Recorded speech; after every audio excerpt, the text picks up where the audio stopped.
For the final time in the regular season, hello and welcome to Greenville Flyboys Baseball on the Flyboys Baseball Network. We're at TVA Credit Union Ballpark in Johnson City, Tennessee.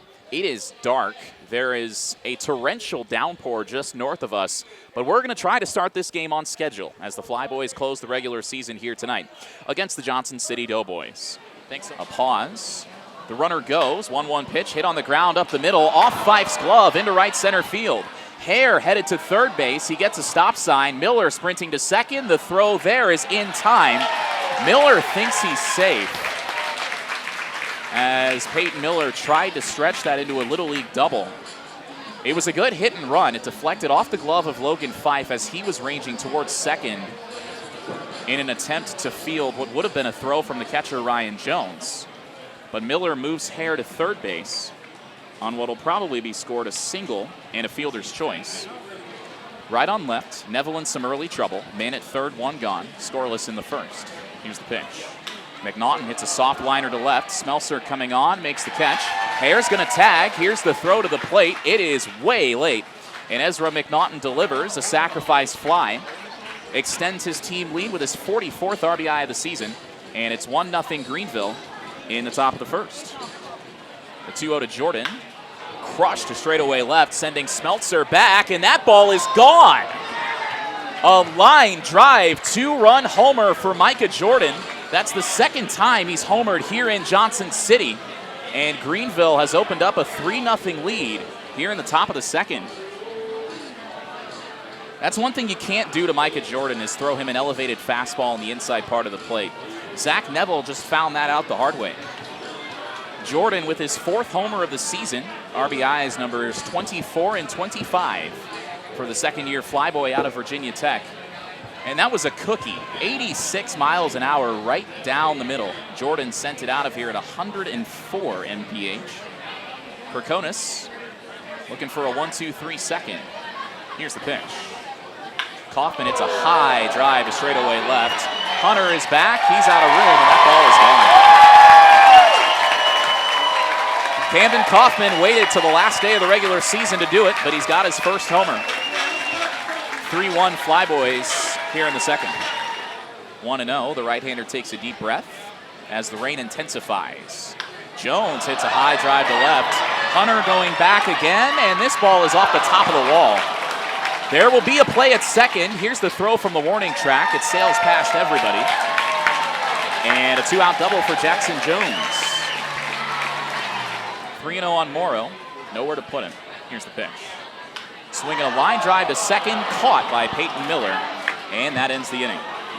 Johnson City leaves them loaded as Perconis gets out of two-out trouble. The Doughboys on the board with a solo homer, the first of the year from Camden Kaufman. As we go to the third, 3-1 Greenville on the Flyboys Baseball Network. Kim steps in the righty box. Here's the pitch. Swing and a smash to deep left field. This ball is gone by plenty. Cameron Kim has really heated up in the month of July. He blasts a two-run homer, the second in as many innings for the Flyboys, and it's 5-1 in the third. Home run number 6 for Cameron Kim. RBIs 23 and 24 for the Cal State Fullerton commit. He jumped all over a first pitch fastball right there. Flyboys up 5-1. A walk and a homer to start the third, and here's Danny Wallace. Swee from the stretch. Wallace squares to bunt, gets a good one down the third base line. Kaufman charges, bare hand throw to first is in time. That is a fantastic play by Camden Kaufman at third base. That's a play that Nolan Arenado has earned his living making on a nightly basis. Your chest parallel to the ground, barehanding and throwing to first in one motion. Here's the 1-0. Majette hits a pop fly towards shallow left center this time. Grant Hunter calls everybody off, and the Flyboys left fielder makes the catch to retire the side. A 1-2-3 inning for Matthew Egan, and after 3 in the regular season finale, Flyboys lead the Doughboys 5-1 on the Flyboys Baseball Network. And Nicky Satterley stepping in the righty box now. Baldepina nods and fires. Satterley hits a high drive to deep left field. Smeltzer over near the corner, can't get it. It's off the wall. Nicky Satterley, the Flyboys bullpen catcher, with a one-out double in the 4th inning. And if you had that one on your bingo card today, I think you're lying. That's Satterley's first hit of the season in either a Flyboys or a Danville Otterbots uniform. Played a game for Danville earlier this year. Here's the 0-1. Miller hits a line drive towards center field. Connor coming on is not going to get there. Satterley gets the stop sign at third, and the bases are loaded with one out for Ezra McNaughton. Up to 44 RBIs. Here's the 1-0. Way high, it gets to the backstop. Here comes Satterley from third. The throw to the plate. The tag is not in time. Nicky Satterley hustles home, dives in head first, scoring on the wild pitch. And it's 6-1 Greenville in the 4th. Baldepina wants another new baseball, which is very understandable. He is in a very difficult spot here, with the rain falling as hard as it is. The 2-1. McNaughton hits a line drive to left. Smeltzer sprinting toward the corner, and that ball is off the wall. Both runs are going to score. McNaughton into second base, standing up. 3 RBIs in 4 innings for Ezra McNaughton. This one's a 2-run double the other way, and the Flyboys have opened up an 8-1 lead in the 4th. See if Danny Wallace can add to his extra base hit total. A double, a triple, and a homer for him this season. The 2-2. Wallace strikes out swinging on a breaking ball. He's 0 for 3. Both outs recorded via the strikeout, and I think they just called a balk. They did. They called Vladi Baldepina for a walk, or excuse me, for a balk, I should say. No strikeout, and a run scores. So scratch that. McNaughton scores on a balk, and the Flyboys now lead 9-1. It was a rather delayed call by the umpiring crew. Patton waits. Here's the pitch. Fastball bounces in front of home plate, gets past the catcher Jones. The flip to the plate is not in time to get Cameron Kim. And the fans upset because that looked like a neighborhood play, but the pitcher, Misikowick, never tried to tag Cameron Kim. So the Flyboys now into double figures, leading 10-1 here in the 4th. And this game is in the neighborhood of a run rule at this point. So now men on second and third. A 1-1 count on Jones. Johnson City trying to eat into this 10-1 deficit. Hay from the windup. Here's the pitch. A ground ball up the middle. This is through into center field. Both runs are going to score. And it's a 2-run single for Ryan Jones. Probably the loudest cheers you'll ever hear for a 2-run single to cut the deficit to 7. The rain's still falling heavily. It has not, again, it has not let up at all. It began falling 2.5 hours ago, just after first pitch. 1-2. Morrow hits it the other way. That's through into left field, a base hit. Ryan Jones gets the stop sign at third, but the bases are loaded for Logan Fife. Fife asked for time, now back in. The 2-1 pitch. He hits a tapper to the right side. Peyton Miller fields on a high hop, and he can't make the play. Everybody's safe. Miller thought about, I think they did get an out on that. Dane Morrow slid past second base, so the Flyboys catch a break. As Ryan Jones scores, it's now 10-4 Greenville. But Peyton Miller bobbled that on the exchange. He was trying to go to second with it, but the ball was slippery, so he couldn't get it cleanly. But as he flipped it to second base, Dane Morrow slid past the bag. Here's the 3-1. Connor hits a line drive. This will split the gap and head all the way to the wall in right center. 1 run scores. Fife racing home all the way from first. There's no play. It's a 2-run triple for Nate Connor.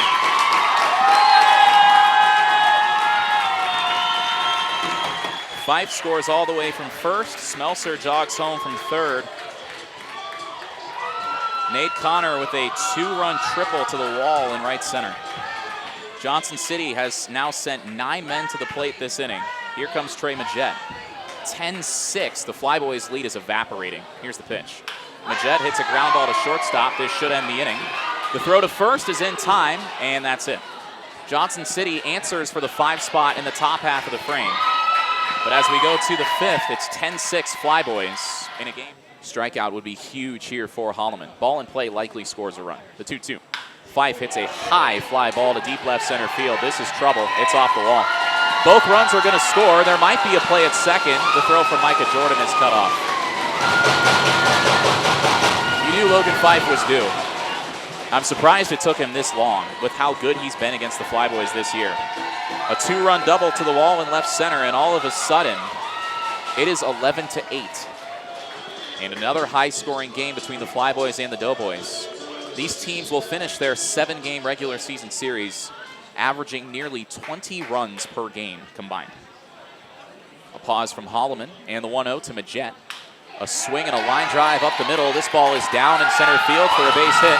Here comes Logan Fife. The throw to the plate is not in time. It's a 2-run game. Fife scores from second. Trey Majette with his 3rd RBI in the last 2 games against Greenville. It's 11-9 in the 6th. Bottom of the 8th inning here in Johnson City, where the Flyboys currently lead the Doughboys. 11-9 our score. Christian Bonilla, the new right-hander on the mound for Greenville. He'll face the top of this dangerous Doughboys order. Dane Morrow, a lefty, steps in. Here's the 1-1 pitch. Morrow hits a line drive to center. Micah Jordan coming on, has to play it on a bounce. And the tying run comes to the plate once again for Johnson City. Johnson City has outscored Greenville 8-1, holding the Flyboys scoreless for the last 3 innings, after Greenville had scored in each of the first 5 consecutive frames. Fife stepping in, a right-handed batter. The Flyboys' Achilles heel this season. The pitch. Breaking ball hit in the air to deep left field. Tyler Inge going back, still going back, and that ball is off the wall. Nearly a game-tying homer. Instead, Fife will have to settle for his 2nd double in as many innings. That looked like it had game-tying home run written all over it, but the trouble is still just as palpable. Men on 2nd and 3rd with nobody out in a 2-run game. Connor at the plate representing the go-ahead run. Has a homer this season, 23 RBIs, including the 2 he picked up on that triple in the 4th inning. The 1-0. Connor takes in the dirt. Here comes Dane Morrow. It gets past Satterley, and Morrow scores. And it's 11-10. With the tying run now moving to 3rd base on a wild pitch. The Flyboys led this game 10-1. It is now 11-10. 1-run home on the wild pitch. Fife at 3rd base. 1 away in the bottom of the 8th. Greenville leading 11-10 after once leading this game 10-1. Here's Trey Majette, switch hitter batting left. Had an RBI single back in the 6th. Infield still in. The pitch. Downstairs. Bonilla missed with the fastball. It's 1-0. But Majette, 3 RBIs in 2 games against the Flyboys to close this season, and he's looking to add some more in what might be his final at-bat of the campaign. The 1-0. Majette hits a ground ball up the middle, and this game is tied. A base hit to center for Trey Majette. 2nd RBI single of the night. And it's 11-11. The Flyboys led this game 10-1, and we are tied at 11. 1-1. Miller hits a soft liner to second. Fife waits on it. Fields on an easy hop. Throw to first ends the inning. Back-to-back 1-2-3 frames from Ryan Smith. Johnson City has a chance to walk it off. In the bottom of the 9th, we're tied at 11, and the Doughboys will have Kaufman, Jones, and Jones due up. Johnson City out hitting the Flyboys 12-11. Winning run at second, nobody out in the bottom of the 9th. The Flyboys looking to avoid being walked off for the 2nd time in 5 days. So 1-2 on Jones, looking for his first hit since the 2nd inning. A ball in play likely moves the runner. Here it comes. A ground ball to the right side. That's a base hit. This could end it. Kaufman coming around 3rd. Here's the throw to the plate. It's late, and Johnson City wins. And that's how the regular season comes to an end. Johnson City wins the final 12-11 on the final day of the regular season. Now the Flyboys will get the last lap because they're off to the playoffs tomorrow, but this loss is one that stings nonetheless. In a game that took 4 hours and 9 minutes, the Flyboys led 10-1 after the top of the fourth. Johnson City, a leadoff double from Camden Kaufman, and then a walk-off RBI single from Jackson Jones to end it.